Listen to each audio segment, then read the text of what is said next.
नमस्कार, मी सुवर्णा जोशी. या बुलेटिनमध्ये म्हणजे जगाच्या पाठीवर मध्ये आपल्या सगळ्यांचं स्वागत. दिवसभरातल्या जगातल्या महत्त्वाच्या घडामोडी वेगवान स्वरूपात बघूयात.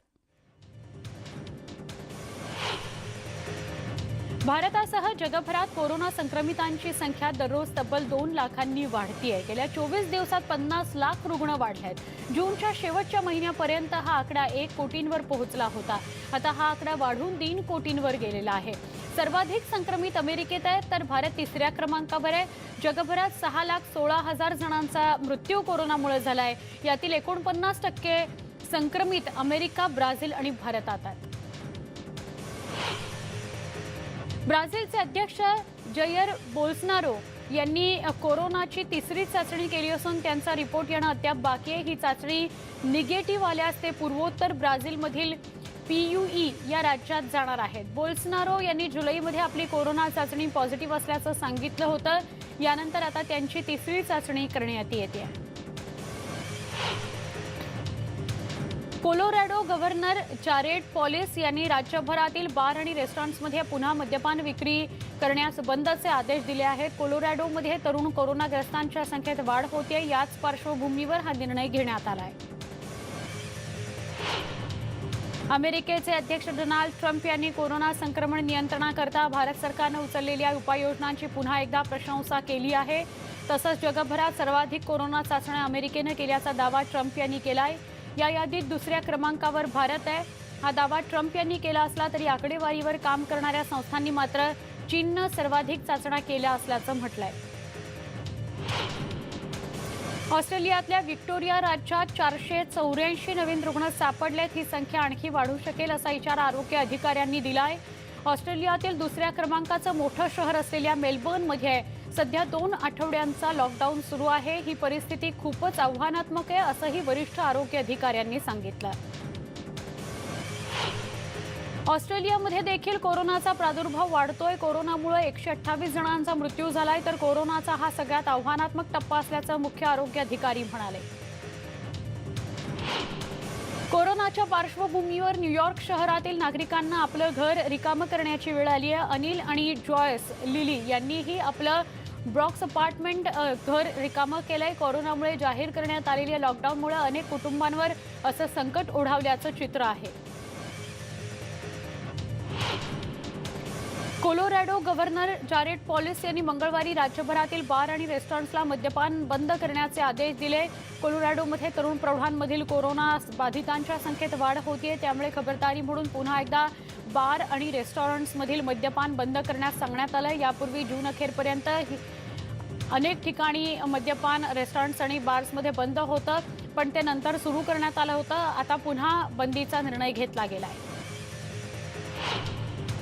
मेक्सिकोमध्ये काही नागरिक कोरोना संक्रमण रोखण्याकरता पारंपरिक औषधांचा वापर करताना दिसत आहेत. औषधी गुणधर्म असलेल्या वनस्पतींची मागणी त्यामुळे वाढली आहे. ही औषधं अमेरिकेत पाठवण्याचीही तयारी सुरू करण्यात आली आहे.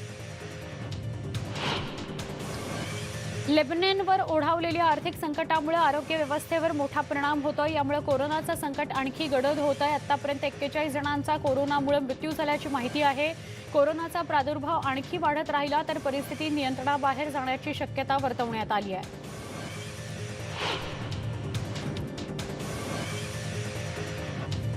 चीन आरोग्य प्राधिकरणानं चीनमधील पश्चिमेकडील वायव्य चीनच्या झिंजियान या उयगूरमध्ये कोरोना संक्रमित सापडलेत. त्यापैकी 434 जणांवर उपचार सुरू आहेत आणि 23 रुग्ण बरे झालेत.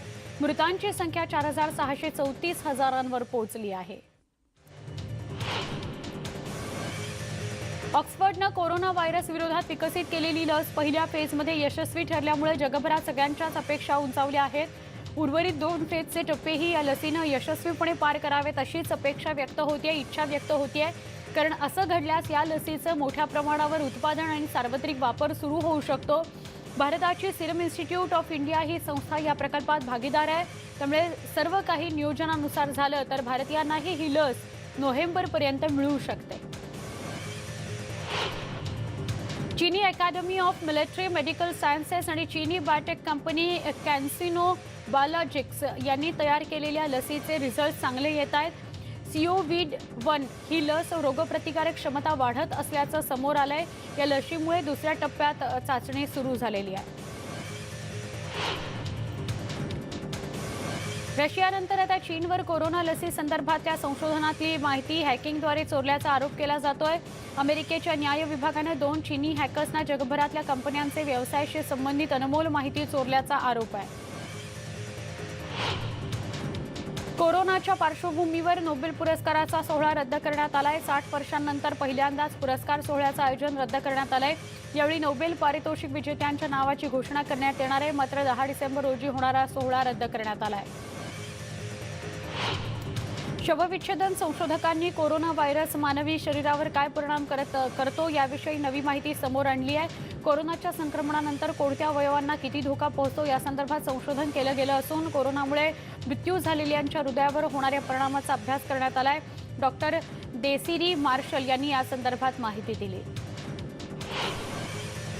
हाँगकाँगमध्ये कोरोनाचा धोका वाढतोय। अनेक शहरांमध्ये कोरोनाने गंभीर टप्पा ओलांडलाय। सरकार उपाययोजना करत असल्याचं आरोग्य सचिव सोफिया चान यांनी सांगितलंय। हाँगकाँगमध्ये सर्वाधिक ठिकाणी मास्क घालणं बंधनकारक करण्यात आलंय। नेपाळ सरकारने आज लॉकडाऊन हटवलंय। कोरोनाचा संसर्ग रोखण्याकरता इथं लॉकडाऊन होतं। आता बऱ्यापैकी कोरोनाचा संसर्ग रोखण्यात सरकारला यश आलंय, त्यामुळे लॉकडाऊन हटवण्यात आलंय।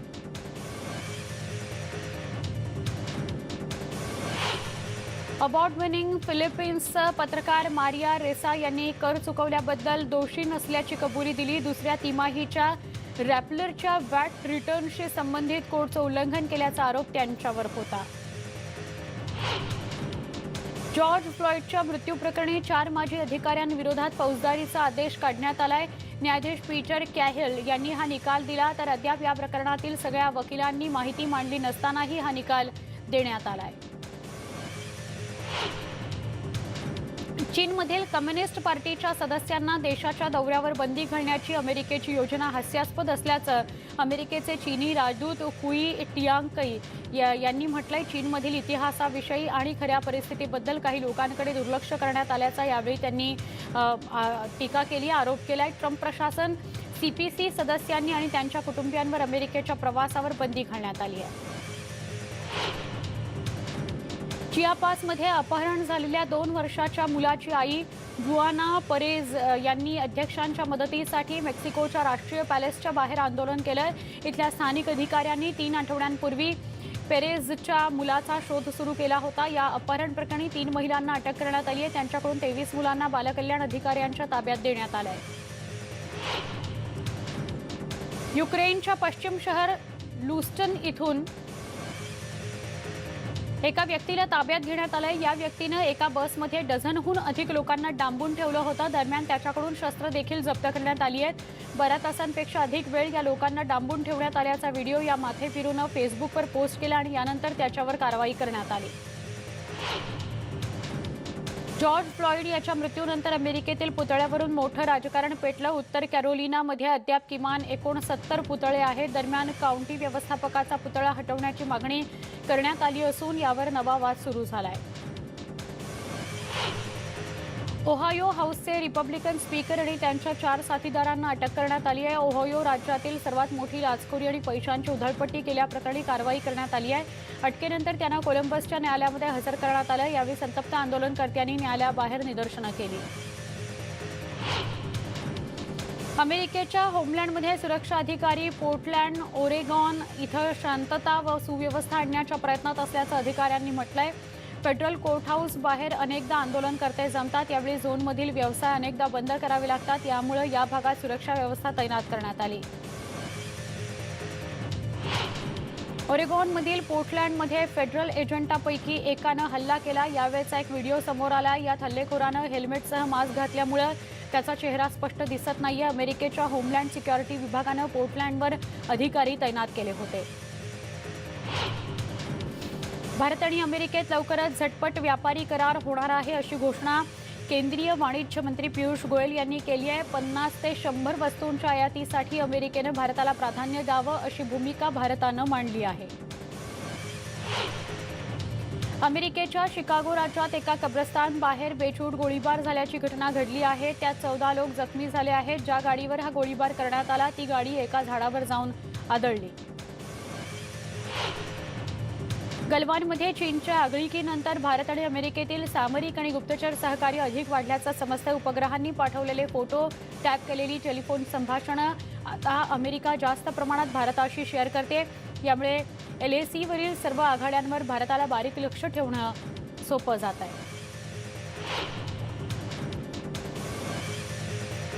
चीनच्या आक्रमक आणि विस्तारवादी धोरणावर अंकुश ठेवण्यासाठी पाऊल उचलताना अमेरिकेच्या प्रतिनिधी गृहानं गलवान खोऱ्यातील चीनच्या हिंसक घुसखोरीचा एकमतानं निषेध केला.